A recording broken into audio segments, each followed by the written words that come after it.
Decode presented by KEI Wires and Cables. विकसित भारत का विकसित वायर को powered by Mongia steels, steel का बादशाह। इन एसोसिएशन विद चले ज्यादा और पैसे बचाए, इसीलिए अब से जो धोए वो धो डाला। सभी पशुपालकों की पसंद, देश का नंबर 1 कपिला पशु आहार। जेके टायर, टोटल कंट्रोल।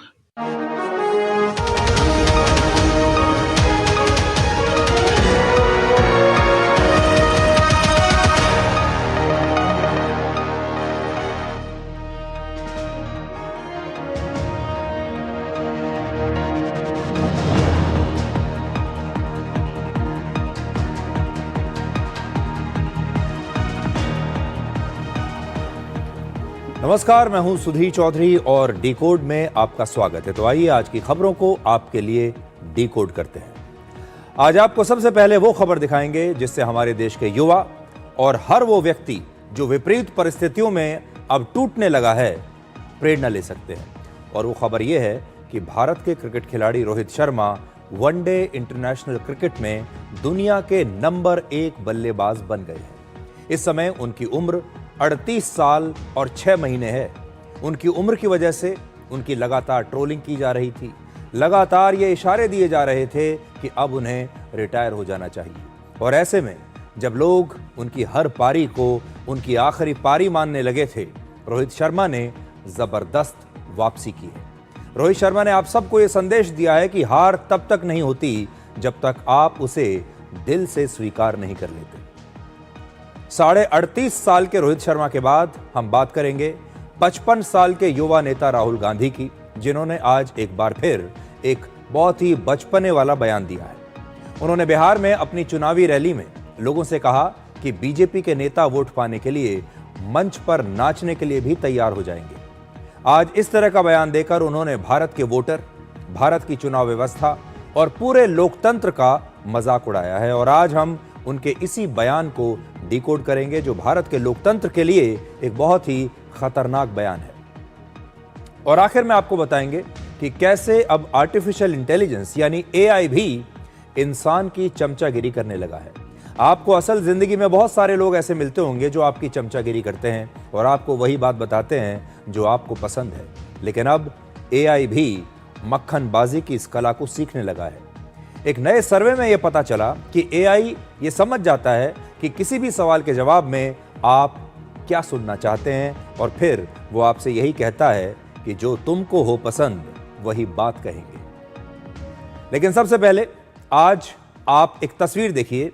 ये आज की सबसे बेहतरीन तस्वीर है। आप इसे फोटो ऑफ द डे नहीं बल्कि वो तस्वीर कह सकते हैं जिसे लोग दशकों तक याद करेंगे। ये नए भारत और मजबूत भारत की तस्वीर है, शक्तिशाली भारत की तस्वीर है। और इस तस्वीर में आपको भारत की 2 बेटियां दिख रही है। एक हैं भारत की राष्ट्रपति द्रौपदी मुर्मू जो तीनों सेनाओं की सुप्रीम कमांडर हैं, और दूसरी हैं स्क्वाड्रन लीडर शिवांगी सिंह जो रफाल विमान की पहली महिला पायलट है। यह तस्वीर 2 पीढ़ियों की तस्वीर है जिसमें राष्ट्रपति मुर्मू 67 वर्ष की हैं और शिवांगी सिंह सिर्फ 30 वर्ष की हैं, यानी राष्ट्रपति से करीब आधी उम्र की। राष्ट्रपति मुर्मू उड़ीसा से आती हैं और शिवांगी सिंह वाराणसी से आती हैं। यह नए भारत की नारी शक्ति की तस्वीर है। ये 2 पीढ़ियां हैं जिनकी 2 अलग अलग यात्राएं हैं, लेकिन मंजिल एक ही है और वो है शक्तिशाली भारत। भारत के पराक्रम के मोर्चे पर आज हमारे पास आपके लिए 2 बड़ी खबरें हैं। पहली, राष्ट्रपति द्रौपदी मुर्मू ने पहली बार रफाल फाइटर जेट में उड़ान भरी है। और दूसरी, राष्ट्रपति के साथ भारतीय वायुसेना की स्क्वाड्रन लीडर शिवांगी सिंह की ये तस्वीर। ऑपरेशन सिंदूर के दौरान पाकिस्तान ने स्क्वाड्रन लीडर शिवांगी सिंह को पकड़ने का झूठा दावा किया था। उन्होंने दावा किया था कि शिवांगी सिंह का विमान उन्होंने मार गिराया है।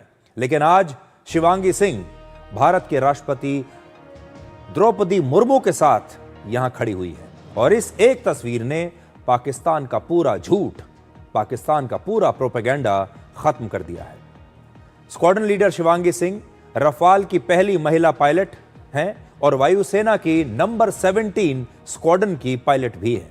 आपको याद होगा ऑपरेशन सिंदूर के दौरान इसी अंबाला एयरबेस से हमारे रफाल विमानों ने पाकिस्तान पर घातक हमले किए थे और आज यहीं से पाकिस्तान के इस नैरेटिव को खत्म भी किया गया है और इसीलिए आज इस तस्वीर की बहुत चर्चा हो रही है। उस समय पाकिस्तान के मीडिया ने और पाकिस्तान ने सोशल मीडिया के जरिए ये गलतफहमी फैलाने की कोशिश की थी कि उन्होंने शिवांगी सिंह को पकड़ लिया है और शिवांगी सिंह के विमान को मार गिराया है। लेकिन आज पाकिस्तान का यह झूठ पूरी दुनिया ने देख लिया है। अब आपको रफाल लड़ाकू विमान में राष्ट्रपति मुर्मू की उड़ान के बारे में बताते हैं। आज रफाल में उड़ान भरने से पहले राष्ट्रपति द्रौपदी मुर्मू को अंबाला एयरबेस पर गार्ड ऑफ ऑनर दिया गया क्योंकि वो भारत की तीनों सेनाओं की सुप्रीम कमांडर है। इसके बाद राष्ट्रपति जिस रफाल एयरक्राफ्ट में बैठी उसके पायलट थे ग्रुप कैप्टन अमित गेहानी, जो भारतीय वायुसेना की नंबर 17 स्क्वाड्रन के कमांडिंग ऑफिसर हैं और इस स्क्वाड्रन को गोल्डन एरोज भी कहते हैं और ये रफाल विमानों की पहली स्क्वाड्रन है। आज 2 रफाल एयरक्राफ्ट ने उड़ान भरी। पहले रफाल में राष्ट्रपति थी और दूसरे रफाल में भारतीय वायुसेना के प्रमुख air chief marshal Amarpreet Singh इसे उड़ा रहे थे। सबसे पहले आप इस शानदार उड़ान की ये तस्वीर देखिए और फिर हम इस खबर को आपके लिए डिकोड करेंगे।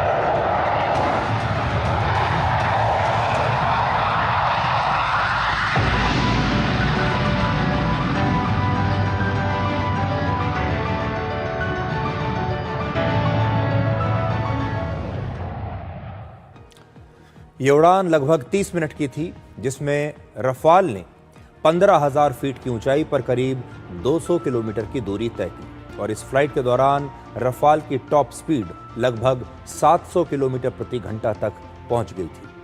हालांकि रफाल विमान 2100 किलोमीटर प्रति घंटे से ज्यादा की रफ्तार पर उड़ान भर सकता है। इन तस्वीरों को मैं आपको एक बार फिर से दिखाना चाहता हूं। ये देखिए, तस्वीरें आपके सामने हैं। राष्ट्रपति ने जिस रफाल एयरक्राफ्ट में उड़ान भरी वो एक 2 सीटर विमान है, यानी उसमें 2 पायलट होते हैं, एक पायलट और दूसरा को पायलट। और भारतीय वायुसेना अपने पायलट्स को ट्रेनिंग देने के लिए इस प्रकार के विमानों का इस्तेमाल करती है। भारत ने फ्रांस से 36 रफाल विमान खरीदे थे, उसमें से 28 सिंगल सीटर हैं और 8 2 सीटर हैं। रफाल में उड़ान के बाद राष्ट्रपति मुर्मू को इस फाइटर जेट के हथियार भी दिखाए गए। इसमें वो मिसाइल्स भी शामिल हैं जिनकी मदद से ऑपरेशन सिंदूर में के दौरान पाकिस्तान पर हमला किया गया था और राष्ट्रपति मुर्मू को इन मिसाइल्स के बारे में खुद वायुसेना प्रमुख ब्रीफ कर रहे थे। सारी जानकारी वो खुद दे रहे थे और देते भी क्यों नहीं, क्योंकि आज उनकी बॉस खुद उनके एयरबेस पर आई है। तो आप कह सकते हैं कि राष्ट्रपति द्रौपदी मुर्मू सुपर बॉस हैं, सुप्रीम कमांडर हैं भारत के तीनों सेनाओं की और आज इसीलिए खुद वायुसेना प्रमुख उन्हें अपने एयरबेस पर विमानों के बारे में पूरी जानकारी दे रहे थे। कौन कौन से हथियार इस्तेमाल किए जाते हैं उनके बारे में जानकारी दे रहे थे। ऑपरेशन सिंदूर के दौरान किन हथियारों का इस्तेमाल किया गया वो सारी जानकारी आज सुप्रीम कमांडर को दी गई, यानी राष्ट्रपति मुर्मू को ये सारी ब्रीफिंग आज दी गई। और इस उड़ान के बाद राष्ट्रपति मुर्मू ने अंबाला एयरबेस के विजिटर्स बुक में लिखा कि रफाल में उड़ान भरना मेरे लिए कभी ना भूलने वाला पल है। इस शक्तिशाली रफाल में पहली उड़ान ने मुझे भारत की रक्षा शक्ति और वायुसेना की क्षमता पर नए विश्वास और गर्व से भर दिया है। और आज मैं तो ये कहता हूं कि ये तस्वीरें देखकर आज हर भारतीय भी गर्व से भर गया होगा। आज रफाल पर इस उड़ान के दौरान 67 वर्ष की राष्ट्रपति द्रौपदी मुर्मू ने एक दिलचस्प रिकॉर्ड भी बना दिया है। वो देश की पहली राष्ट्रपति बन गई हैं जो भारतीय वायुसेना के 2 बहुत महत्वपूर्ण फाइटर जेट्स यानी रफाल और सुखोई 30 MKI में उड़ान भर चुकी हैं। वर्ष 2023 में राष्ट्रपति द्रौपदी मुर्मू ने असम के तेजपुर में सुखोई 30 MKI लड़ाकू विमान से उड़ान भरी थी। यानी पहली उड़ान नॉर्थ ईस्ट में भारत और चीन की सीमा के पास उन्होंने भरी और आज की दूसरी उड़ान भारत और पाकिस्तान की अंतर्राष्ट्रीय सीमा के आसपास उन्होंने भरी है। तो वो एक ऐसी राष्ट्रपति बन गई हैं जिन्होंने भारत के जो 2 सबसे बेहतरीन फाइटर जेट्स हैं उन दोनों से उड़ान उन्होंने भरी है। एक विमान से वो भारत और चीन की सीमा की तरफ गई उसके आसपास, और दूसरी उड़ान पर वो भारत और पाकिस्तान की सीमा के आसपास उन्होंने ये उड़ान भरी है। अब आपको ये बताते हैं कि फाइटर जेट में उड़ान भरना कितना मुश्किल होता है। तस्वीरें अगर आप ये देखेंगे तो आपको लगेगा कि ये बहुत ही आसान होगा, जैसे आप किसी पैसेंजर फ्लाइट में जाते हैं उतना ही आसान होगा, लेकिन किसी पैसेंजर फ्लाइट में जब आप जाते हैं ये उससे बिल्कुल उलट है। कोई भी फाइटर जेट जब तेज रफ्तार से अचानक अपनी दिशा बदलता है तो शरीर पर गुरुत्वाकर्षण से कई गुना ज्यादा एक अदृश्य दबाव पड़ता है और इस दबाव को कहते हैं ग्रेविटेशनल फोर्स यानी जी फोर्स। आसान भाषा में कहें तो जी फोर्स की वजह से किसी 60 किलोग्राम के इंसान को अपना शरीर 180 किलोग्राम से भी ज्यादा भारी महसूस होने लगता है और इसकी वजह से सांस लेना मुश्किल हो जाता है। आंखों के सामने कई बार अंधेरा छाने लगता है और इसी की वजह से फाइटर पायलट्स कई बार बेहोश भी हो सकते हैं और इसीलिए कहा जाता है कि फाइटर पायलट्स की जो ट्रेनिंग होती है वो ज़बरदस्त होती है। फाइटर पायलट अगर आपको बनना है तो पहली चीज़ तो ये है कि आपका शक्तिशाली शरीर होना चाहिए और दूसरा आपका जो स्किल सेट है उस विमान को उड़ाने के लिए वो कला आपके पास होनी चाहिए। और इस जी फोर्स से बचने के लिए फाइटर पायलट्स अपने शरीर पर एक खास तरह का जी सूट पहनते हैं। आपने देखा होगा कि जब भी पायलट्स अपनी फ्लाइट पर जाते हैं या आज राष्ट्रपति द्रौपदी मुर्मू ने भी जो एक विशेष प्रकार का जी सूट पहना हुआ था वो इसीलिए है ताकि ये जो जी फोर्स है इससे आपके शरीर को बचाया जा सके। और इस दौरान ऑक्सीजन मास्क का भी इस्तेमाल किया जाता है।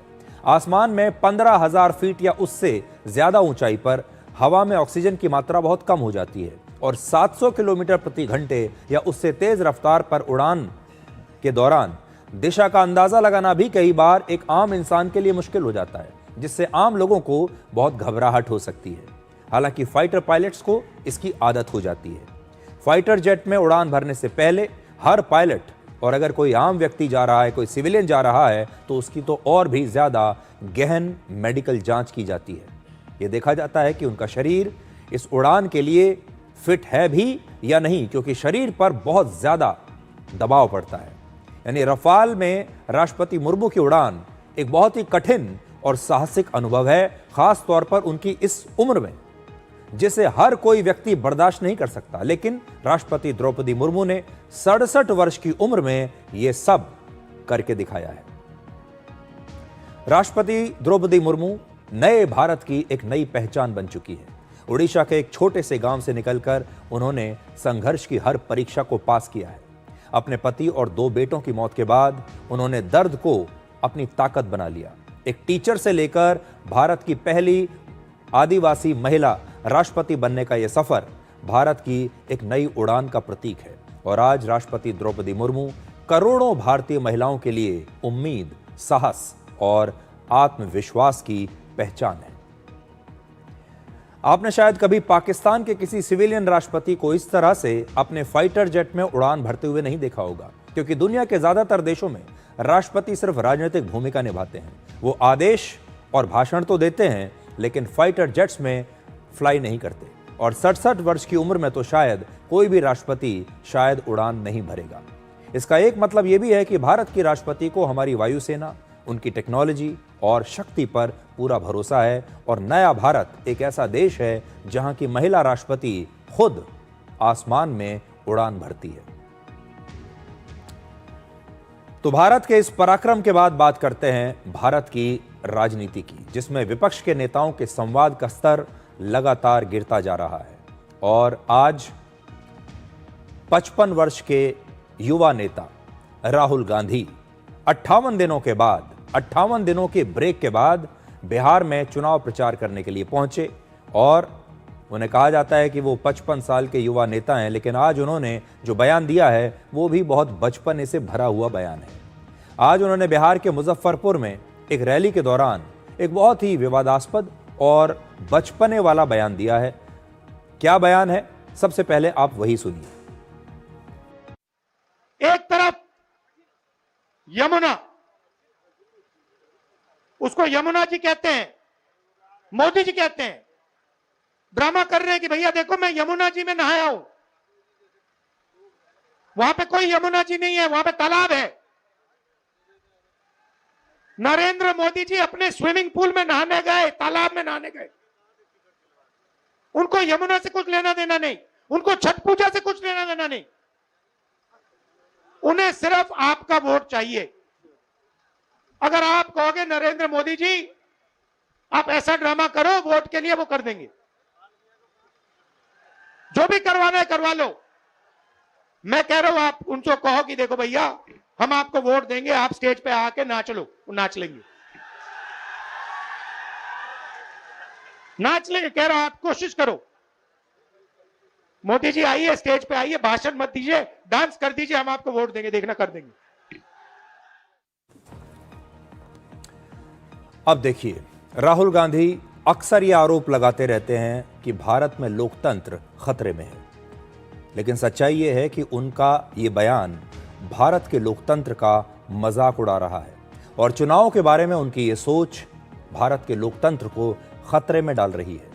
अगर आप उनके बयान को ध्यान से सुनेंगे तो उससे दो बातें पता चलती हैं। पहला, वो ये कहने की कोशिश कर रहे हैं कि बिहार की जनता ना तो चुनावों को लेकर गंभीर है और ना ही वोट डालने के लिए परिपक्व है। वो केवल नाच गाने के आधार पर वोट डालती है। उन्होंने ये बयान देकर बिहार की जनता का अपमान किया है। बिहार की जनता के पास जो बुद्धि है, जो उन्हें सक्षम बनाती है ये तय करने के लिए कि उन्हें किसे वोट देना है, उनके राज्य के लिए कौन बेहतर है, उनके परिवार के लिए, उनके लिए कौन बेहतर है, देश के लिए कौन बेहतर है, उन्होंने उस बुद्धि का अपमान किया है। उन्होंने ये बताने की कोशिश की है कि बिहार के लोग और देश के लोग बिना सोचे समझे शायद मनोरंजन के आधार पर ही अपना वोट डालते हैं। दूसरा, इससे उनकी खुद अपनी सोच भी उजागर होती है, जिसमें वो भारत की चुनावी व्यवस्था और भारत के लोकतंत्र पर ही बहुत गंभीर सवाल उठा रहे हैं। और शायद वो ये कहना चाह रहे हैं कि भारत में चुनाव गंभीर मुद्दों पर नहीं लड़े जाते, सिर्फ नाच गाने पर लड़े जाते हैं, ड्रामे पर लड़े जाते हैं और मनोरंजन के आधार पर लड़े जाते हैं, और भारत की जनता गंभीर मुद्दों के आधार पर वोट डालती ही नहीं। अब राहुल गांधी से दो सवाल हैं। पहला, आजाद भारत के इतिहास में करीब 54 वर्षों तक राहुल गांधी की पार्टी कांग्रेस ने चुनावों में जीतकर भारत पर शासन किया है, सरकारें चलाई हैं। तो क्या इसका मतलब यह है कि कांग्रेस पार्टी ने जितने भी चुनाव जीते इस देश में वो सब नाच गाने के आधार पर जीते हैं, वो गंभीर मुद्दों के आधार पर नहीं जीते हैं? दूसरा, राहुल गांधी को यह भी नहीं भूलना चाहिए कि भारत की इसी जनता ने, जिसका वो आज अपमान कर रहे हैं, बोफोर्स में भ्रष्टाचार के मुद्दे पर उनके पिता राजीव गांधी को वर्ष 1989 में सत्ता से हटाकर विपक्ष में बैठा दिया था। वर्ष 2014 में भी भ्रष्टाचार और काम न करने की वजह से उनकी यूपीए सरकार को देश की इसी जनता ने सत्ता से बाहर कर दिया था और आज तक सत्ता से बाहर ही करके रखा हुआ है। इसलिए राहुल गांधी ने जो आज ये बयान दिया है, ये असल में देश के वोटर्स का अपमान है, उनकी परिपक्वता का अपमान है, हमारे चुनावों की गंभीरता का अपमान है, हमारे चुनावी व्यवस्था का अपमान है और यह हमारे देश के लोकतंत्र का भी एक बड़ा अपमान है। उनके इस बयान के बाद बीजेपी के बहुत सारे नेताओं ने अपनी अपनी प्रतिक्रियाएं दी हैं, लेकिन केंद्रीय कपड़ा मंत्री गिरिराज सिंह ने राहुल गांधी के इस बयान की खास तौर पर कड़ी आलोचना की है, वो भी देखिए। प्रधानमंत्री पर जितनी भद्दी टिप्पणियां की है, डांस तो कर रहे थे राहुल गांधी खुद मोटरसाइकिल पर, और किसके साथ कर रहे थे? वो उनको भी पता है डांस करने की आदत राहुल गांधी के खानदान में। भारत में जो चुनाव हैं वो एक बहुत गंभीर मसला है, ये गंभीर मुद्दा है। चुनावों को गंभीरता से लड़ना चाहिए, चुनावों को गंभीरता से लेना चाहिए और चुनाव जीतने की इस रेस में, वोटों की इस रेस में ये नहीं भूलना चाहिए कि हम अपने लोकतंत्र का मजाक ना उड़ाएं, हम अपने देश को कमजोर ना करें।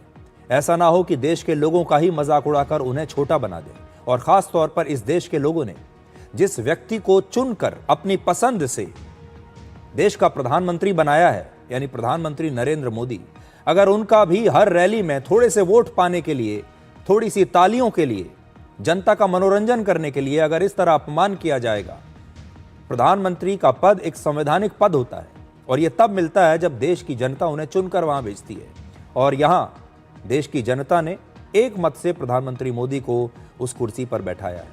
इसलिए यह हमारी पूरी व्यवस्था का अपमान माना जाएगा। और राहुल गांधी जिस संविधान की बात करते हैं, संविधान की एक प्रति लेकर घूमते हैं और कहते हैं कि संविधान भी खतरे में है, उसी संवैधानिक पद पर बैठे किसी व्यक्ति का अपमान करने से क्या संविधान खतरे में नहीं होता? आज ये सवाल भी उनसे पूछा जाना चाहिए।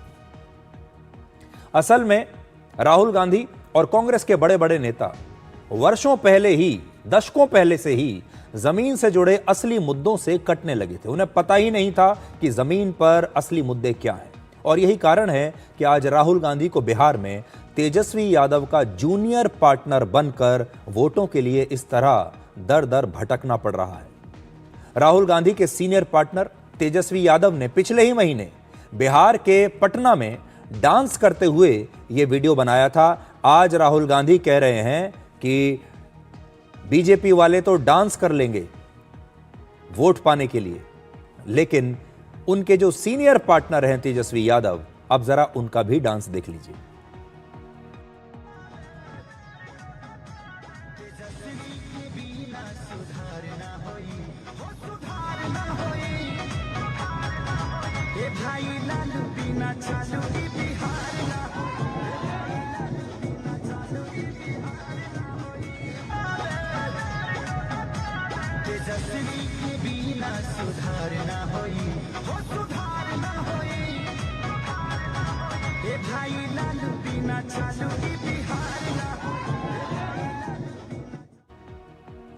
तो अपने सीनियर पार्टनर तेजस्वी यादव के इस डांस के बारे में राहुल गांधी क्या कहेंगे, यह भी उनसे पूछा जाना चाहिए। अब आप राहुल गांधी के कुछ डांस करने वाले वीडियो भी देखिए। ऐसा लगता है कि राहुल गांधी आज जब बयान दे रहे थे तब वो अपने इन वीडियोस को शायद भूल गए थे।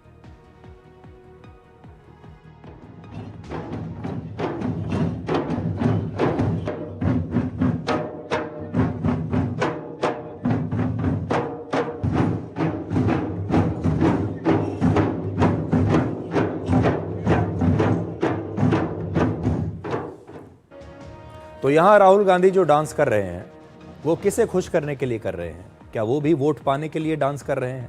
हालांकि मैं अभी भी ये मानता हूं कि डांस करना कोई बुरी बात नहीं है। तेजस्वी यादव अगर डांस कर रहे हैं तो इसमें कुछ भी खराब नहीं है, क्योंकि अगर आप ये कहेंगे कि डांस करना बुरी बात है तो हमारे देश में जो तमाम कलाकार हैं, जो डांस करते हैं, जो नृत्य करते हैं, जो हमारी सांस्कृतिक कलाओं में विश्वास करते हैं, जो परफॉर्म करते हैं, ये सब उनका भी अपमान होगा। लेकिन राहुल गांधी को खुद भी यह सोचना चाहिए कि वर्ष 2023 में जब उन्होंने तेजस्वी यादव के परिवार, उनके माता पिता लालू यादव और उनके परिवार के साथ पटना में बिहार का मशहूर चंपारण मटन बनाने का यह वीडियो बनाया था, तब क्या राहुल गांधी एक शेफ बनकर बिहार में वोट जुटाना चाहते थे? वो तस्वीरें भी आप देख लीजिए।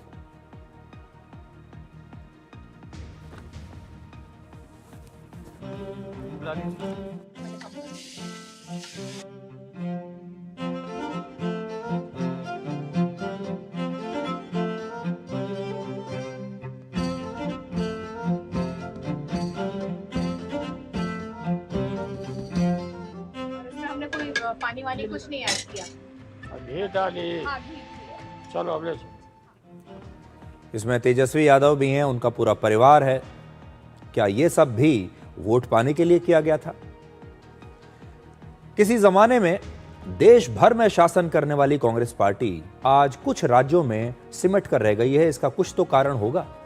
बिहार और उत्तर प्रदेश जैसे उत्तर भारत के बड़े बड़े राज्यों में कुछ दशक पहले तक कांग्रेस पार्टी का बोलबाला था, उनकी सरकारें थी, उनके मुख्यमंत्री हुआ करते थे। लेकिन अब कांग्रेस पार्टी इन सब राज्यों में क्षेत्रीय पार्टियों के भरोसे है, उनकी जूनियर पार्टनर बन गई है। राहुल गांधी को इस बार बिहार में आरजेडी और तेजस्वी यादव से उम्मीद है कि शायद उनका पार्टी को भी इनकी वजह से उनकी पार्टी को भी कुछ सीटें मिल जाएं। लेकिन यहां भी राहुल गांधी तेजस्वी यादव के जूनियर पार्टनर हैं। आज से 35 साल पहले बिहार में कांग्रेस की सरकार हुआ करती थी। आपको शायद सुनने में अटपटा लगेगा, आज से 35 साल पहले बिहार में कांग्रेस की सरकार थी। बिहार में कांग्रेस पार्टी ने लगभग 38 वर्षों तक शासन किया है। मुख्यमंत्री भी कांग्रेस का, सरकार भी कांग्रेस की। और उस समय आरजेडी और जेडीयू जैसी पार्टियां अस्तित्व में भी नहीं थी, पैदा भी नहीं हुई थी ये पार्टियां। इसलिए आज आप इन आंकड़ों पर जरा गौर कीजिए। सबसे पहले आपको यह दिखाएंगे कि कैसे बिहार में कांग्रेस पार्टी का पिछले 68 वर्षों में जो वोट प्रतिशत है, उन्हें जो वोट मिलते हैं, वो कैसे लगातार घटते जा रहे हैं। देखिए, वर्ष 1952 में बिहार में कांग्रेस का वोट परसेंट करीब 41% था, 41.3%। उसके बाद धीरे धीरे कांग्रेस पार्टी का वोट प्रतिशत लगातार घटता गया। एक दो विधानसभा चुनावों को अगर हम छोड़ दें तो कांग्रेस पार्टी लगातार पिछड़ती चली गई। ये ग्राफ आप देखिए कैसे नीचे, फिर और नीचे, फिर और नीचे, फिर और नीचे चलता चला जा रहा है। और 2020 में उनका वोट प्रतिशत घटकर 10% से भी नीचे आ गया था। आप यहां देख सकते हैं 9.4, 2005 में सिर्फ 6%। और बिहार में जैसे जैसे कांग्रेस पार्टी का वोटों की संख्या घटती चली गई, वैसे वैसे उनकी सीटों की संख्या भी घटती चली गई। 1985 में बिहार में कांग्रेस पार्टी के 196 विधायक थे। आज आपको अपने कानों पर विश्वास नहीं होगा, 196 विधायक कांग्रेस पार्टी के 1985 में। और कांग्रेस को इतनी सीटें इंदिरा गांधी की हत्या के बाद सहानुभूति की जो लहर चली थी, उस दौरान मिले थे। लेकिन 1990 में कांग्रेस के विधायकों की संख्या घटकर 71 रह गई। 1990 में बिहार में लालू यादव का शासन शुरू हुआ, इसलिए ये एक टर्निंग पॉइंट है 1990 अगर आप यहां पर देखेंगे, क्योंकि यहीं से लालू यादव का उदय हुआ। और जैसे लालू यादव आए, कांग्रेस पार्टी छोटी होती चली गई। 2010 में तो कांग्रेस पार्टी के पास बिहार में केवल 4 विधायक बचे थे। हालांकि इसके बाद थोड़ा सा सुधार हुआ, लेकिन आज भी बिहार में कांग्रेस पार्टी चौथे नंबर की पार्टी है। 2020 में अगर आप देखेंगे तो कांग्रेस के पास सिर्फ 19 विधायक हैं। एक और दिलचस्प आंकड़ा देखिए, इसमें हमने बिहार की 3 पार्टियां बीजेपी, कांग्रेस और आरजेडी की एक तुलना की है। बिहार में वर्ष 1990 के बाद से कांग्रेस पार्टी लगातार सत्ता से बाहर है। 1990 में जनता पार्टी की सरकार बनी और लालू यादव उसके मुख्यमंत्री बने। तब आरजेडी नहीं थी, जनता पार्टी हुआ करती थी, जनता दल, माफ कीजिएगा। 1990 के बाद बिहार में धीरे धीरे बीजेपी भी मजबूत होने लगी। 1997 में जब लालू यादव ने अपनी खुद की पार्टी बनाई जिसका नाम था आरजेडी, तो आरजेडी बिहार की एक बड़ी क्षेत्रीय पार्टी बन गई।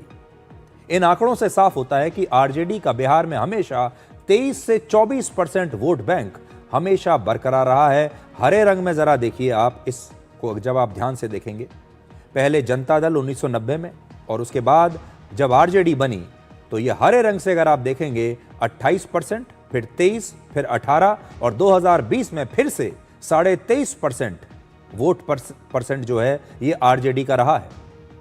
कांग्रेस को अगर आप देखेंगे तो उसके प्रदर्शन में कोई सुधार नहीं रहा, वो लगातार गिरती चली जा रही है, जो आप नीले रंग से कांग्रेस देख रहे हैं। और बीजेपी को आप देखिए, 2020 के विधानसभा चुनाव में आरजेडी सबसे ज्यादा 75 सीटें जीती थी और बीजेपी उससे ठीक 1 सीट कम 74 सीटें जीती थी। यहां बीजेपी को आप देखिए लाल रंग की लाइन से, बीजेपी ने वोट परसेंटेज में 1990 में 11.5% से शुरू किया था और अब पिछले लोकसभा चुनाव में बीजेपी का जो वोट परसेंट था वो था 19.8%। लेकिन आपको यह देखना होगा कि 2020 के विधानसभा चुनाव में भी आरजेडी बिहार की सबसे बड़ी पार्टी है, सिंगल लार्जेस्ट पार्टी आज भी आरजेडी है और उसके बाद है बीजेपी। कांग्रेस की यह कहानी न केवल बिहार में बल्कि दूसरे राज्यों में भी है। एक बार कांग्रेस पार्टी किसी राज्य की सत्ता से बाहर होती है तो कई दशकों तक फिर वो वापस नहीं आती। एक बार हारी तो फिर हमेशा के लिए हारती चली गई। उदाहरण के लिए उड़ीसा में कांग्रेस वर्ष 2000 से सत्ता से बाहर है। आज 25 साल हो चुके हैं सत्ता से बाहर हुए। पिछले साल बीजेपी ने उड़ीसा में अपनी सरकार बना ली और कांग्रेस तीसरे नंबर पर पहुंच गई। इसी तरह से पश्चिम बंगाल में कांग्रेस पिछले 48 साल से सत्ता से बाहर है। त्रिपुरा में पिछले 33 साल से सत्ता से बाहर है। कांग्रेस गुजरात में 30 साल से सत्ता में नहीं लौटी है और उत्तर प्रदेश में 35 सालों से वो सत्ता से बाहर है, जबकि तमिलनाडु में 58 वर्षों से अपने दम पर सरकार नहीं बना पाई। इससे पता चलता है कि एक बार जब जनता को कांग्रेस का विकल्प मिल जाता है तो वो आसानी से कांग्रेस पर दोबारा कभी यकीन नहीं करती और शायद इसीलिए 2014 के बाद केंद्र में भी कांग्रेस पार्टी लगातार सत्ता से बाहर है, क्योंकि जनता को बीजेपी एक ज्यादा बेहतर विकल्प लग रही है। ये आंकड़े कड़वे हैं, ये कड़वी सच्चाई है। कांग्रेस पार्टी ये ना समझे कि हम उसके दुश्मन हैं। असल में कांग्रेस की समस्या ये है कि जो उन्हें ये आंकड़े दिखाता है वो समझते हैं कि ये हमारे दुश्मन हैं और बीजेपी के एजेंट हैं। ये कड़वी सच्चाई है, ये आंकड़े हैं। इन आंकड़ों को खुले दिल से कांग्रेस पार्टी के नेताओं को देखना चाहिए, राहुल गांधी को देखना चाहिए और फिर सोचना चाहिए कि कोई तो कारण होगा कि कांग्रेस पार्टी इतने वर्षों से, इतने दशकों से लगातार इन राज्यों में सत्ता से बाहर है और वहां की जो नई क्षेत्रीय पार्टियां हैं अब धीरे धीरे हर राज्य में वो कांग्रेस की सीनियर पार्टनर बनती जा रही हैं। आज राहुल गांधी जब प्रचार के लिए उत्तर प्रदेश जाते हैं तो वो अखिलेश यादव के जूनियर पार्टनर बनकर जाते हैं। बिहार में जाते हैं तो तेजस्वी यादव के जूनियर पार्टनर बनकर जाते हैं। और एक और बात है, जहां जहां पर कांग्रेस पार्टी मजबूत है जिन राज्यों में, वहां वो किसी भी क्षेत्रीय नेता और किसी भी क्षेत्रीय पार्टी को 1 इंच नहीं देते कदम रखने के लिए। यह भी कांग्रेस पार्टी की एक बात है। बिहार में राहुल गांधी जनता का अपमान कर रहे हैं और चुनाव का मजाक उड़ा रहे हैं, वोटिंग का मजाक उड़ा रहे हैं। अब सुनिए कि कैसे बिहार में लगातार इस पर विवाद बढ़ता जा रहा है। आज बिहार में बहुत सारी रैलियां हुई हैं, बीजेपी की भी, दूसरी पार्टियों की भी। आज किसने क्या कहा वो भी देख लीजिए। बारिश हो रही है इसलिए सिर्फ 4 स्पीकर।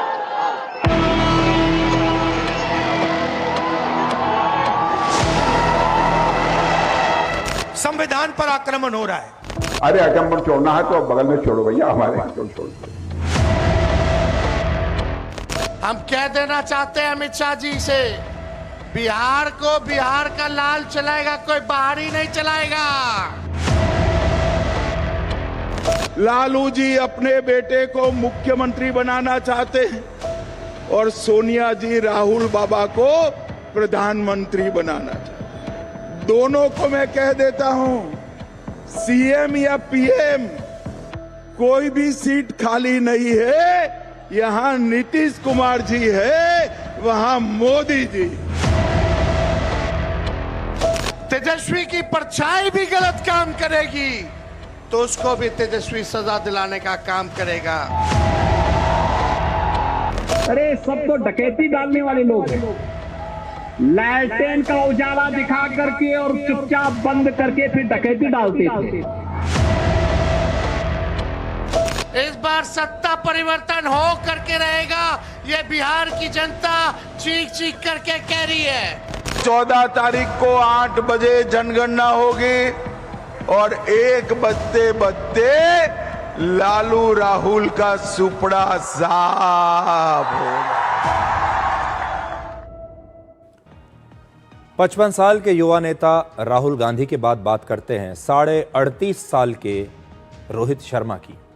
भारत के star batsman, star batter, star खिलाड़ी, जिन्होंने अपनी हिम्मत और हौसले से एक नया इतिहास रच दिया है। आज की ये जो खबर है ये भारत के युवाओं के लिए है और हर उस व्यक्ति के लिए है जो कमज़ोर हो रहा है अपनी नाकामी की वजह से, जो दबाव में जी रहा है, जिसे ये डर है कि शायद वो जिंदगी में हारने वाला है। इसलिए ये आज की सबसे प्रेरणादायक खबर है हमारे देश के तमाम युवाओं को, और ऐसे लोगों को ये खबर आज सुननी चाहिए, देखनी चाहिए जो नाकामियों की वजह से टूटने लगे हैं।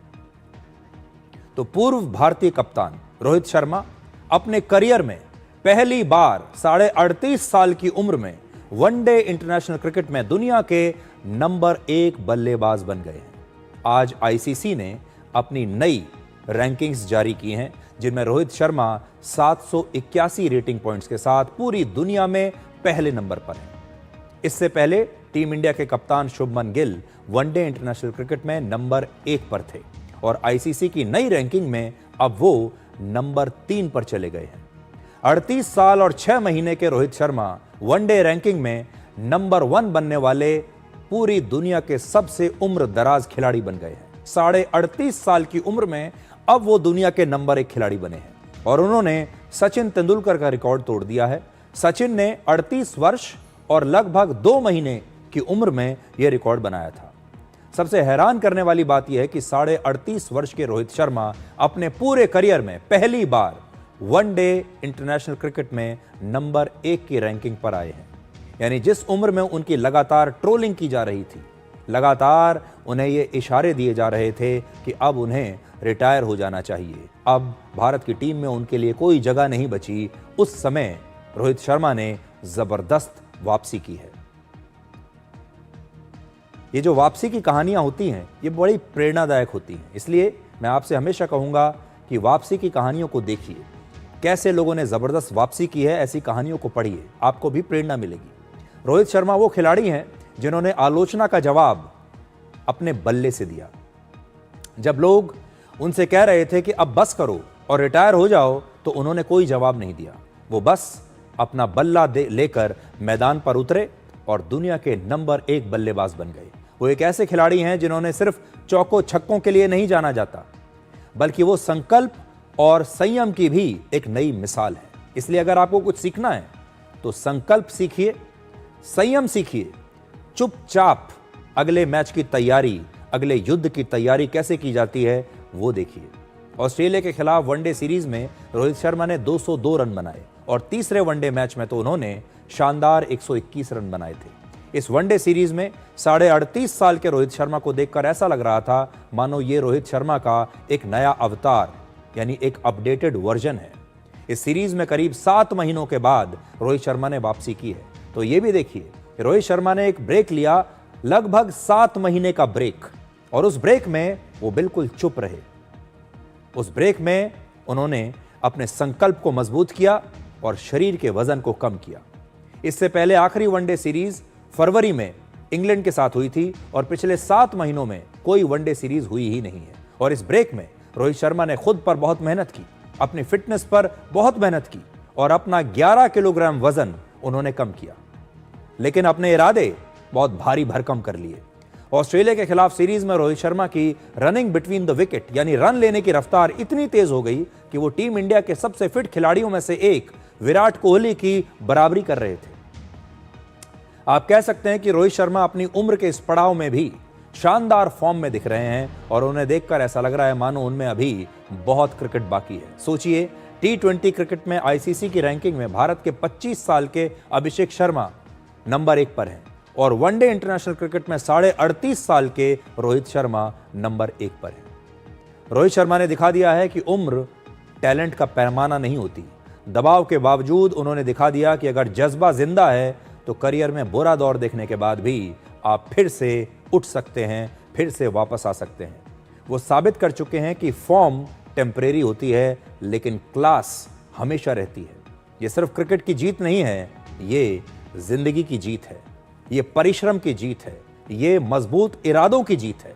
इसलिए अब समय है कि उन्हें ट्रोल करने का नहीं, उनकी कामयाबी को सल्यूट करने का, क्योंकि इस वक्त वो क्रिकेट की दुनिया के सबसे ऊंचे शिखर पर हैं, जहां से उन्हें ना तो कोई हिला सकता है और ना ही कोई चुनौती दे सकता है। तो मैं तो आपसे यही कहूंगा कि ज्यादा दूर जाने की जरूरत नहीं है। रोहित शर्मा को देखिए ध्यान से, पिछले 7 महीनों में रोहित शर्मा ने क्या किया है उसे देखिए।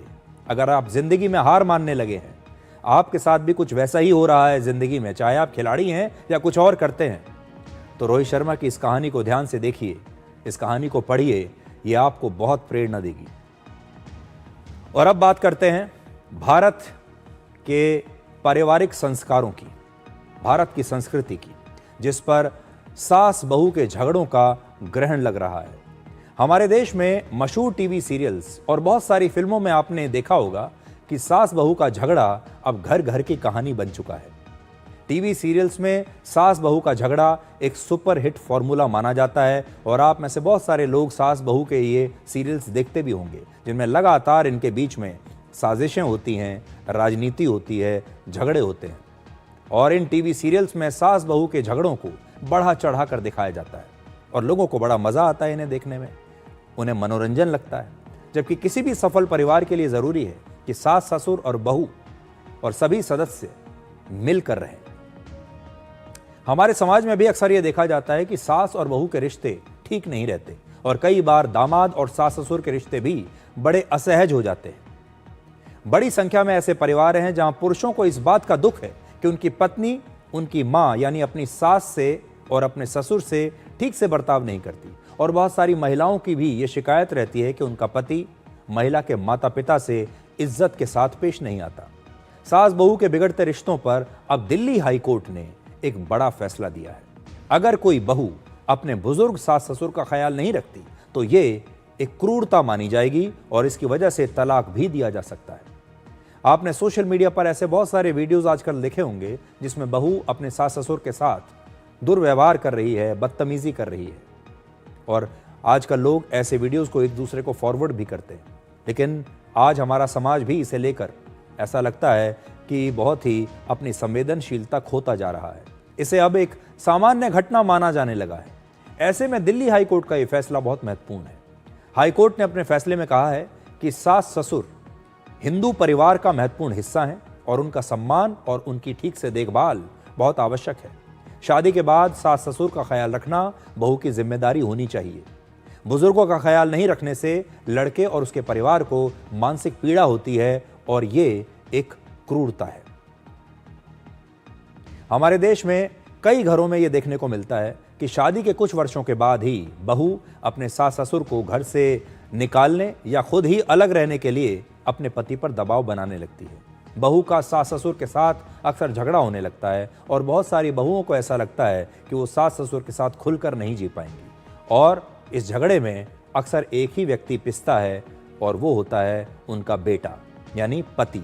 वो लगातार पिसता रहता है। उसके लिए पत्नी और अपने माता पिता के बीच किसी एक को चुनना दुनिया का सबसे मुश्किल काम होता है और ऐसे में कई बार तलाक की नौबत आ जाती है। हमारे देश की सभ्यता, हमारी संस्कृति संयुक्त परिवार की रही है। भारतीय धर्म ग्रंथों में संयुक्त परिवार पर जोर दिया गया है और बताया गया है कि कैसे जॉइंट फैमिली यानी संयुक्त परिवार से खुशहाली आती है। दादा दादी, माता पिता और बच्चे सब एक दूसरे के साथ रहते हैं। इसलिए आज भी दादा दादी की कहानियों का जिक्र किया जाता है। आज भी दादा दादी का अपने पोते पोतियों के साथ एक बहुत ही खास रिश्ता होता है। आज भी जो संयुक्त परिवार हैं, जॉइंट फैमिलीज हैं, वहाँ पर छोटे बच्चे अपने दादा दादी के साथ घुल मिलकर रहते हैं, उनसे भरपूर प्यार पाते हैं, उनसे कहानियाँ सुनते हैं। दादा दादी कई जगह उन्हें पढ़ाते हैं, उनकी जिम्मेदारी निभाते हैं। ऐसे समय में जब माता पिता काम पर जाते हैं, पैसा कमाने में व्यस्त रहते हैं। अगर आप पश्चिमी देशों को देखें तो वहां पर इस तरह के संयुक्त परिवार की परंपरा नहीं है। वहां सभी लोग बहुत जल्द अलग अलग हो जाते हैं और हमारे देश में परिवार के लोग एक दूसरे का बहुत बड़ा सपोर्ट सिस्टम होते हैं। जब एक संयुक्त परिवार होता है तो वो एक दूसरे की मदद करते हैं, और संयुक्त परिवार का जब एक बड़ा समाज होता है तो वो भी एक दूसरे की मदद करते हैं। लेकिन दुख की बात यह है कि अब धीरे धीरे ये जो संयुक्त परिवार की परंपरा है हमारे देश की, जिसे हम अपने ग्रंथों में भी पढ़ते आए हैं, देखते आए हैं, अब शायद धीरे धीरे वो टूट रही है। भारतीय परिवारों में झगड़े बढ़ रहे हैं और आर्टिफिशियल इंटेलिजेंस अब इंसानों से चमचागिरी सीख रहा है। वर्ष 1970 में एक फिल्म आई थी जिसका नाम था सफर। इस फिल्म में एक बड़ा मशहूर गाना था जिसके बोल हैं, जो तुमको हो पसंद वही बात कहेंगे, तुम दिन को अगर रात कहो रात कहेंगे। हर व्यक्ति को ऐसे लोग ही पसंद हैं जो वही कहें जो उन्हें पसंद है। अगर आपने कह दिया कि ये दिन नहीं रात है, तो अगर कोई व्यक्ति यही कहे कि हाँ बिल्कुल दिन नहीं रात है, वो आपका दोस्त बन जाएगा, आपको वो पसंद आएगा। आज हर व्यक्ति को ऐसे ही लोगों की तलाश है जो उनकी बातों में हाँ में हाँ मिलाएं। आम जीवन में आपने बहुत सारे चमचे देखे होंगे जो आपकी चमचागिरी करते हैं, जो आपके साथ यही करते हैं, आपको कभी सही बात नहीं बताएंगे। लेकिन अब आर्टिफिशियल इंटेलिजेंस यानी AI भी चमचागिरी में इंसानों को पीछे छोड़ रहा है।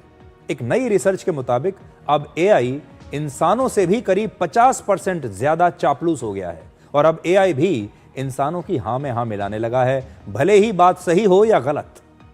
AI अब सिर्फ आर्टिफिशियल इंटेलिजेंस नहीं रहा, बल्कि ये आर्टिफिशियल अप्रूवल मशीन बनता जा रहा है। अब तक आप यही मानते होंगे कि चापलूसी एक ऐसी कला है जिसका कॉपीराइट सिर्फ इंसानों के पास ही है। ऐसे बहुत सारे चापलूस लोग आपने देखे होंगे, लेकिन अब AI इंसानों को भी इस चापलूसी में पीछे छोड़ रहा है। AI को चापलूस बनाने का श्रेय भी असल में इंसानों को ही जाता है, क्योंकि एक रिसर्च में यह पता चला कि जैसे जैसे AI का इस्तेमाल बढ़ता जा रहा है, वो इंसानों से चापलूसी की कला भी तेजी से सीख रहा है। आप भी हर दिन AI का इस्तेमाल अलग अलग सवालों का जवाब जानने के लिए करते होंगे। आप उससे अपने दिल की बात करते होंगे, मुश्किल स्थिति में जब फंस जाते होंगे तो उससे पूछते होंगे कि इसका इलाज क्या है, और धीरे धीरे आपकी AI के साथ दोस्ती भी हो जाती है। ऐसे में अब आपको बहुत सावधान रहने की आवश्यकता है, क्योंकि जैसे चमचे आपकी मनपसंद बातें करके आपको हमेशा खुश रखने की कोशिश करते हैं और सच्चाई से आपको दूर ले जाते हैं, ठीक वैसा ही बर्ताव अब AI भी करने लगा है।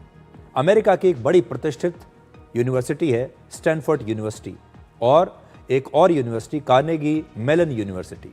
इन दोनों ने OpenAI, एंथ्रोपिक, गूगल और मेटा जैसे 11 AI मॉडल्स की तुलना इंसानी सलाहकारों से की, जिसके मुताबिक अब AI सच बोलने से ज्यादा लोगों को खुश करने में लगा है। AI के इस नए व्यवहार को सोशल साइकोफेंसी यानी सामाजिक चापलूसी का नाम दिया गया है। आप ये भी कह सकते हैं कि अब AI ने इंसानों को मक्खन लगाना शुरू कर दिया है। इस रिसर्च में 11,500 से ज्यादा AI की सलाहें और सवाल जवाबों का अध्ययन किया गया, जिसमें यह पता चला कि जब कोई इंसान रिश्ते या नैतिक दुविधा जैसे संवेदनशील सवाल AI से पूछता है, तो AI सही और सच्ची सलाह देने के बजाय उन्हें ऐसी राय देना चाहता है, ऐसी राय देता है जो उस इंसान को पसंद आए। यानी जो जवाब इंसान सुनना चाहता है वही जवाब AI देता है। इस स्टडी में सोशल मीडिया पर भी AI के 2000 से ज्यादा पोस्ट्स का विश्लेषण किया गया, जिसके आधार पर यह कहा गया कि किसी भी विवाद की स्थिति में AI ज्यादातर अपने यूजर को ही सही ठहराता है और माफी मांगने और रिश्ते सुधारने की संभावना पर बहुत कम जोर देता है। वो आपको यही सलाह देगा कि आपकी कोई गलती नहीं है और आपको माफी मांगने की आवश्यकता भी नहीं है। दूसरे वाले की गलती है, सामने वाले को माफी मांगना चाहिए। जो एक्सपर्ट्स हैं वो मानते हैं कि AI के ये बर्ताव एक खतरनाक ट्रेंड की शुरुआत है, क्योंकि अगर मशीनें चुपचाप आपकी चापलूसी में लग जाएंगी, आपकी हर बात पर सहमत होने लगेंगी, तो इसका सीधा असर आपके फैसलों पर होगा। इससे आपकी सही और गलत सोचने की क्षमता कमजोर पड़ने लगेगी। ऐसा इसलिए होता है क्योंकि हमें हमेशा ऐसे व्यक्ति की ही तलाश रहती है जो हमारी बातों पर आसानी से सहमत हो जाए और हमसे कोई विवाद न करे। और ऐसा लगता है कि अब AI ने इंसानों की इस कमजोरी को डिकोड कर लिया है। आज हम सभी एक ऐसे दौर में जी रहे हैं जब सच्चाई से ज्यादा लोकप्रियता बिकती है। लोगों को सच्चाई से ज्यादा अपनी तारीफ पसंद है और अब AI वही कर रहा है। यह हम सभी के लिए एक चेतावनी है। सहमति से ज्यादा असहमति और आलोचना आपके फैसले को बेहतर बनाते हैं। और इस मुद्दे पर संत कबीरदास ने एक बड़ी खूबसूरत बात कही थी। उन्होंने कहा था, निंदा करने वालों को हमेशा अपने पास रखना चाहिए, क्योंकि वो बिना पानी और साबुन के ही आपके स्वभाव को निर्मल और स्वच्छ बनाते हैं और आपके भीतर की कमी को दूर करते हैं। इसलिए आप AI से कोई भी सवाल पूछते समय ये कह सकते हैं कि वो आपको हर जवाब ईमानदारी के साथ दे, और अगर उसने कोई जवाब ऐसा भी दिया जो आपके खिलाफ जाता है तो आप उसका बुरा नहीं मानेंगे। तो एक तरफ AI इंसानों से चापलूसी की कला सीख रहा है, तो दूसरी तरफ इंसान AI से आत्महत्या करने की बातें कर रहे हैं। जिस चैट GPT से आप सवालों के जवाब पूछते हैं, उसी चैट जीपीटी से हर हफ्ते दुनिया के 10 लाख लोग आत्महत्या के बारे में बात करते हैं और इनमें करीब 5.5 लाख यूजर्स ऐसे हैं जिनकी मानसिक हालत बहुत गंभीर होती है और यह भी संभव है कि ऐसे लोगों की जिंदगी और मौत के बीच सिर्फ एक क्लिक या एक सवाल की दूरी होती है। यह रिपोर्ट खुद चैट जीपीटी का निर्माण करने वाली कंपनी ओपन एआई ने जारी की है। जरा कल्पना कीजिए लोग कितने अकेले होते जा रहे हैं कि वो मरने के लिए भी अब एआई से बात करते हैं, एआई के पास जा रहे हैं। यानी लोगों के पास अब बात करने के लिए कोई और व्यक्ति नहीं बचा, इंसान के पास बात करने के लिए दूसरा इंसान नहीं है। लोगों के पास अपने दोस्त नहीं है, परिवार के लोग नहीं हैं और वो आत्महत्या करने के बारे में भी अब एआई से पूछते हैं। ये खबर मशीनों पर नहीं बल्कि इंसानों के स्वभाव के बारे में है कि वो जीने की बात भी अब मशीन से करता है और मरने की बात भी मशीन से ही करता है। अब लोग किसी डॉक्टर के पास नहीं जाते, अपने दोस्त, भाई, माता पिता, किसी रिश्तेदार से बात नहीं करते बल्कि एआई से अपना सबसे बड़ा दर्द शेयर कर रहे हैं। इसकी वजह स्पष्ट है, एआई ना तो आपको जज करता है, ना आपको डांटता है, ना आपसे कोई कठिन सवाल पूछता है, बस ऐसी बातों को सुनकर उनका एक जवाब देता है बिना आपके बारे में कोई राय बनाए। आज लोगों के पास सोशल मीडिया पर हजारों लाखों फॉलोअर्स तो हैं लेकिन एक भी लिसनर नहीं है, यानी एक भी ऐसा व्यक्ति नहीं है जो सिर्फ आपकी बातें सुने। और हमें एक ऐसा व्यक्ति चाहिए होता है जो हमारी बात को ध्यान से सुन ले। दुनिया भर में चैट जीपीटी के 80 करोड़ से ज्यादा यूजर्स हैं और इनमें से लगभग 10 करोड़ यूजर्स हमारे देश भारत में हैं। एक्सपर्ट्स मानते हैं कि एआई से मदद लेना एक भ्रम भी हो सकता है क्योंकि एआई में इंसानों की तरह भावनाएं नहीं होती। एआई आपकी बात सुन सकता है लेकिन आपका दुख समझ नहीं सकता। इसलिए जब डिप्रेशन में डूबा एक व्यक्ति एआई से आत्महत्या के बारे में बात करता है तो कई बार एआई के जवाब उसे आत्महत्या करने के लिए और ज्यादा उकसा सकते हैं और ऐसा होता भी है। समय का चक्र देखिए कि टेक्नोलॉजी को इंसानों की मदद करने के लिए बनाया गया था लेकिन अब एक इंसान दूसरे इंसान से मदद मांगने का तरीका भूल चुका है और एआई यानी मशीन को अपना दुख बताकर उससे हिम्मत पाने की उम्मीद करता है। यह हमारे समाज के लिए एक बहुत बड़े झटके की तरह है जिसमें हमने एआई को तो लिखना और बोलना सिखा दिया लेकिन शायद इंसानों को एक दूसरे का दर्द सुनना अब नहीं सिखा पाए हम और शायद इंसान इस कला को भूल चुके हैं। अब एक छोटा सा ब्रेक और ब्रेक के बाद आपको दिखाएंगे कि एक आइसक्रीम का गाजा के युद्ध से क्या कनेक्शन है।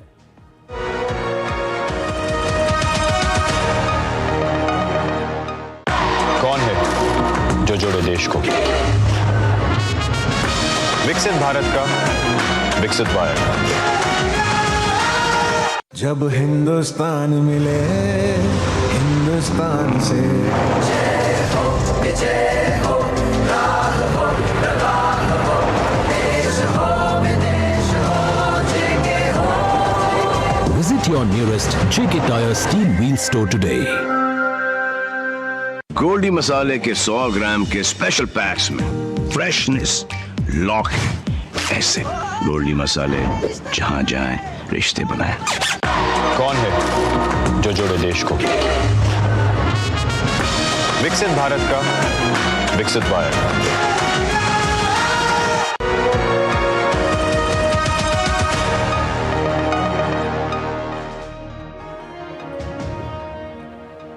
आइसक्रीम हमारे दिल और दिमाग दोनों को ठंडक देती है और जिंदगी को भी मीठा बनाती है।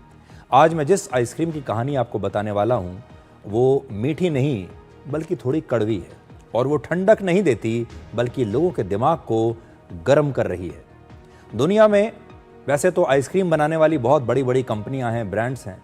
उनमें से एक बहुत मशहूर ब्रांड है बेन एंड जेरीज। इसे दो दोस्तों ने मिलकर वर्ष 1978 में शुरू किया था और उन दो दोस्तों के नाम हैं बेन कोहेन और जेरी ग्रीनफील्ड। बाद में वर्ष 2000 में इस ब्रांड को यूनिलीवर नाम की एक बहुत बड़ी कंपनी ने खरीद लिया। लेकिन जब ये डील हो गई, इसे खरीदने के बाद असली ड्रामा शुरू हुआ। बेन और जेरी चाहते थे कि उनकी आइसक्रीम में स्वाद के साथ साथ सामाजिक और राजनीतिक संदेश भी हो। लेकिन यूनिलीवर नाम की जो कंपनी है, जो नई मालिक बन गई थी, वो ये कहती थी कि आइसक्रीम में राजनीति मत मिलाओ, सिर्फ स्वाद मिलाओ। इसके अंदर कोई राजनीतिक संदेश नहीं होना चाहिए। अब हाल ही में जब गाजा में युद्ध चल रहा था तो बेन कोहेन ने एक नया फ्लेवर इस आइसक्रीम के पोर्टफोलियो में जोड़ने के बारे में एक प्लान किया। उन्होंने कहा कि हम एक नया फ्लेवर लेकर आएंगे और वो नया फ्लेवर था तरबूज के स्वाद वाली आइसक्रीम, यानी तरबूज के फ्लेवर वाली आइसक्रीम वो लॉन्च करना चाहते थे। अब सवाल यह है कि तरबूज ही क्यों? क्योंकि तरबूज का रंग लाल होता है, उसके बीज का रंग काला होता है और उसके छिलके का रंग सफेद और हरा होता है। और ये जो रंगों का कॉम्बिनेशन है ये फिलिस्तीन के झंडे के रंग से मिलता जुलता है। फिलिस्तीन का जो झंडे का रंग है वो भी आप देख सकते हैं यहाँ पर। हालांकि यूनिलीवर ने तरबूज के स्वाद वाली इस आइसक्रीम को फिलहाल रोक दिया है। यूनिलीवर की तरफ से मैग्नम ब्रांड ने एक नया बयान जारी करके बताया है कि अभी इस प्रोडक्ट को लॉन्च करने का सही समय नहीं है, लेकिन बेन कोहेन कहते हैं कि अब वो बेन्स बेस्ट नाम से खुद का एक नया ब्रांड लॉन्च करेंगे। अगर यूनिलीवर नहीं चाहता तो कोई बात नहीं, वो एक नए नाम से एक नई आइसक्रीम लॉन्च करेंगे जिसमें आइसक्रीम के जरिए कई सामाजिक और राजनीतिक संदेश दिए जाएंगे। तो अगली बार जब आप तरबूज वाली आइसक्रीम खाएं तो याद रखिए दुनिया की सबसे मीठी चीजों के पीछे भी कभी कभी कड़वी सच्चाई छिपी होती है। आज के दौर में राजनीति हर चीज में घुली हुई है, यहां तक कि आपकी आइसक्रीम में भी। और आपने हमारे देश में भी देखा होगा, हमारे देश में खाने का राजनीतिकरण हो चुका है, खाने को धर्मों से जोड़ा जा चुका है, रंगों को अलग अलग धर्मों और विचारधारा से जोड़ा जा चुका है। जो आप डिश खाते हैं उन्हें भी अलग अलग धर्मों और विचारधारा से जोड़ चुके हैं हम। यहाँ तक कि जो जानवर हैं वो भी बट चुके हैं। तो अब आइसक्रीम भी बट गई है। एक छोटे से ब्रेक के बाद आपको दिखाएंगे टी कोड जिंदगी में आज का विचार।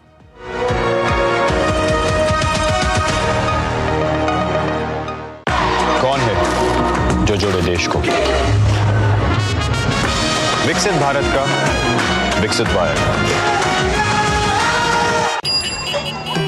आयुष के पापा के लिए लाई थी ये, सिकुड़कर आयुष के नाम का हो गया है। हमारी खूबसूरत साड़ी का तो रंग ही उड़ा दिया। इसीलिए अपनाए सही डिटर्जेंट, 2 डाला का एडवांस फॉर्मूला जो दे कपड़ों को नई चमक और साथ ही सिकुड़ने से बचाए, चले ज्यादा और पैसे बचाए। इसीलिए अब से जो धोए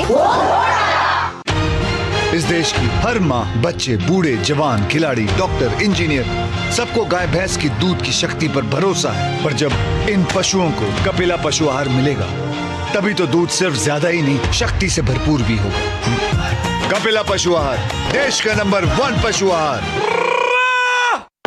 कौन है जो जोड़े देश को? विकसित भारत का विकसित वायर।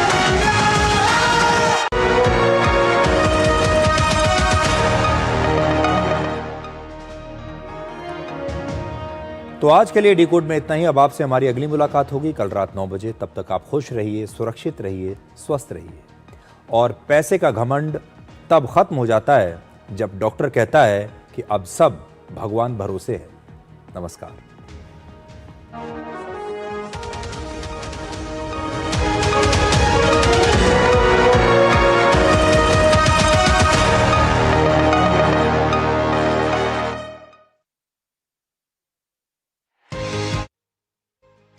म्यूचुअल फंड में कैसे करें निवेश, एसआईपी से कैसे जीती जाए इन्वेस्टमेंट की रेस, गवर्नमेंट स्कीम से कैसे मिलेगा बेहतर रिटर्न, बाजार की जोखिम में कैसे होगी सुरक्षित इनकम, पर्सनल फाइनेंस के क्लियर होंगे सब डाउट, फाइनेंशियल मिथ्स को विशेषज्ञ करेंगे आउट।